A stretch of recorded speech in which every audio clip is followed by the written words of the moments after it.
À la une de l'actualité, une abstention record pour les régionales, 70% dans la métropole. Mais dans certaines communes, ce chiffre est encore beaucoup plus haut. À Vaux-en-Velin, par exemple, moins de 12% de la population s'est déplacée hier pour voter. La gauche partira unie pour le second tour dimanche. Najat Vallaud-Belkacem et Cécile Cukierman ont rejoint Fabienne Grébert. L'écologiste est arrivée en deuxième position derrière Laurent Wauquiez. La gauche qui compte sur la mobilisation des abstentionnistes pour battre le président sortant. Une soirée sous le signe de la musique comme chaque 21 juin, mais avec le contexte sanitaire, elle sera évidemment un peu différente. Pas de concert dans les rues de Lyon, mais plusieurs animations tout de même pour profiter d'une soirée sans couvre-feu. Nous serons sur place dans ce journal.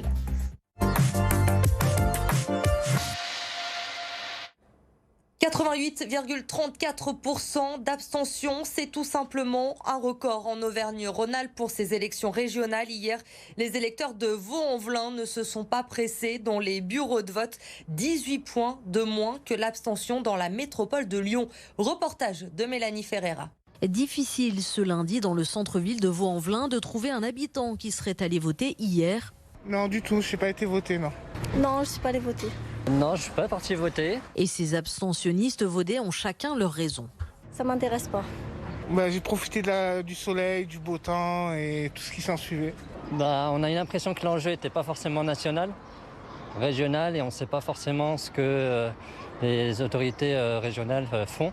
L'abstention a battu des records. À Vaux-en-Velin, elle atteint plus de 88% des inscrits. Elle est plus frappante dans les quartiers populaires, mais aujourd'hui, en réalité, elle progresse partout. Elle avait progressé au municipal, alors qu'on est dans l'échelon d'extrême proximité.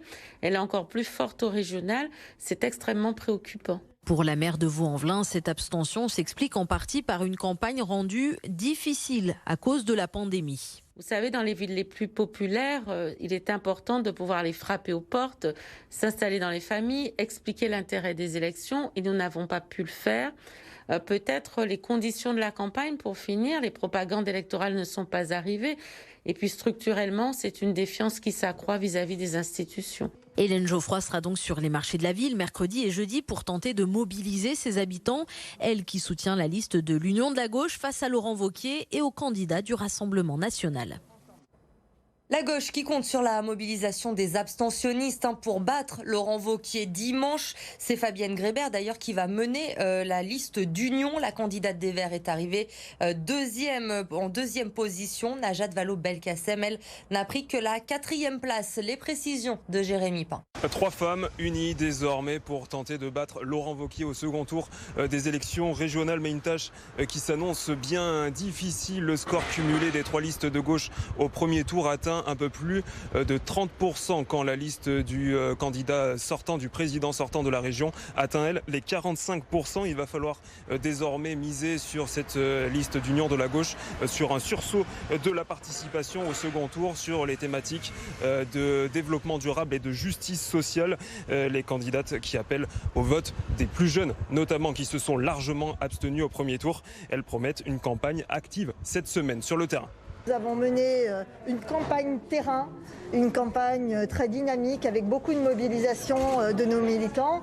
Visiblement, ça a bien marché au premier tour, donc nous allons démultiplier nos forces et consolider notre réseau militant pour faire une campagne très active, notamment auprès des abstentionnistes, de la jeunesse que nous devons convaincre. Je pense que c'est aussi comme cela qu'on lutte contre l'abstention en ayant un choix clair finalement. C'est soit on reconduit le sortant, soit on prend cette alternative qu'on représente aujourd'hui.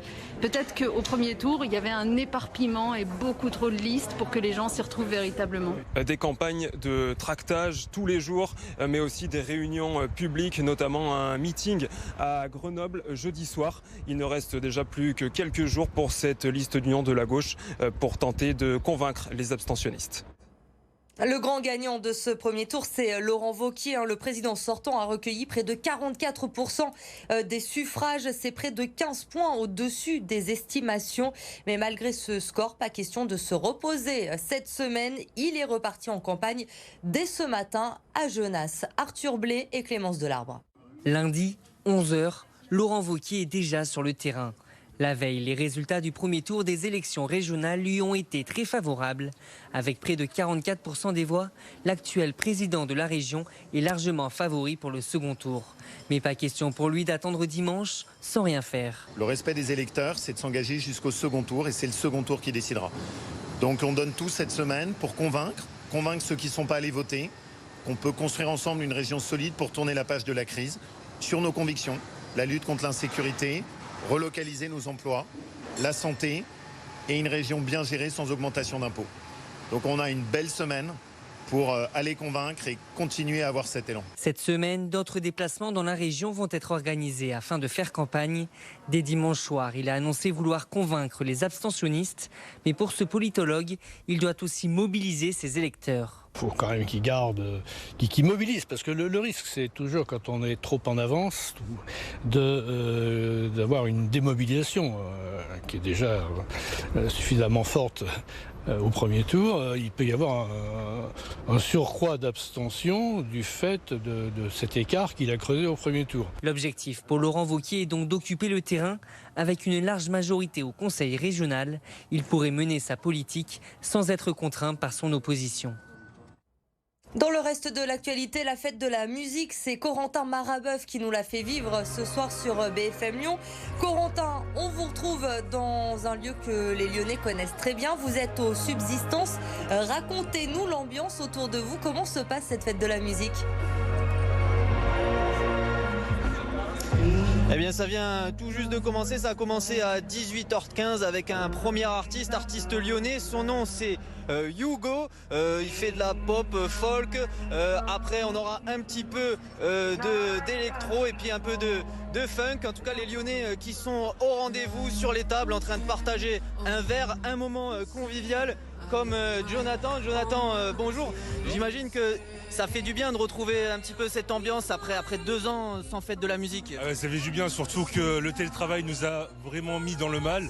Et le fait de retrouver un semblant de liberté avec de la musique, boire de la bière, d'être avec nos amis, permet de enfin qui fait une liberté retrouvée. Bon, on peut pas encore danser, on est obligé de rester assis pour cette fête de la musique, mais c'est pas grave. On va dire que c'est un bien pour un mal. Pour l'instant, il y a toujours le Covid qui est toujours en cours. Le fait qu'on puisse avoir de la musique, de respirer l'air, de plus avoir de masque, de boire la bière, c'est de la liberté déjà donnée et c'est parfait pour l'instant. Bon bah merci beaucoup, profitez bien et nous aussi on va en profiter et on vous laisse également en profiter un petit peu.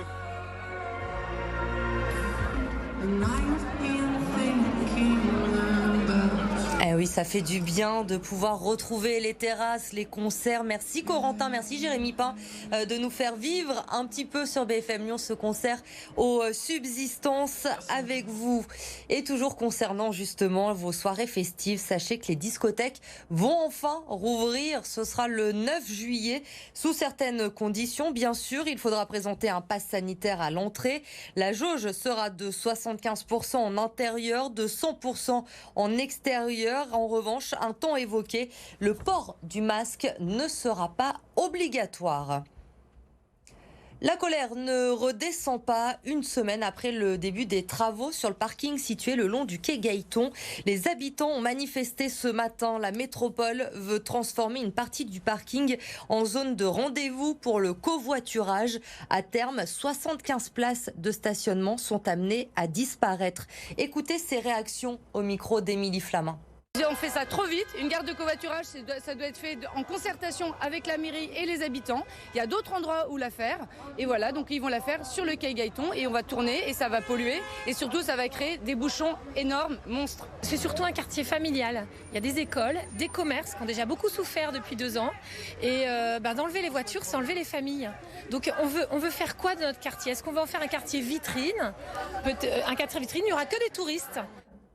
Et une info pratique pour terminer ce journal ce soir. Si vous êtes utilisateur de trottinettes en libre service à Lyon, eh bien sachez que depuis aujourd'hui, vous ne pourrez plus les garer où vous voulez. Fini le stationnement sauvage. La ville de Lyon a créé des espaces de stationnement dédiés aux trottinettes. 80 emplacements au total situés en presqu'île pour le moment, mais à la rentrée, il pourrait y en avoir dans d'autres arrondissements. Une chose est sûre, si vous ne garez pas vos trottinettes sur ces emplacements, vous ne pourrez pas les rendre à l'utilisateur. C'était vraiment un chaos assez impressionnant avec les trottinettes sur les trottoirs qui gênent vraiment la circulation des piétons, avec aussi les enfants ou les personnes à mobilité réduite. C'est un vrai problème. C'est pour ça que cette création d'emplacement était absolument nécessaire pour que justement les trottoirs soient complètement dédiés aux piétons. C'est quelque chose dans lequel on est engagé depuis longtemps. On ne pourra pas faire des ajustements si on voit qu'il y a des problématiques quelconques, que ce soit des emplacements qui sont un peu trop saturés ou alors effectivement du stationnement d'autres engins sur ces emplacements. On verra ça avec les opérateurs comment ajuster.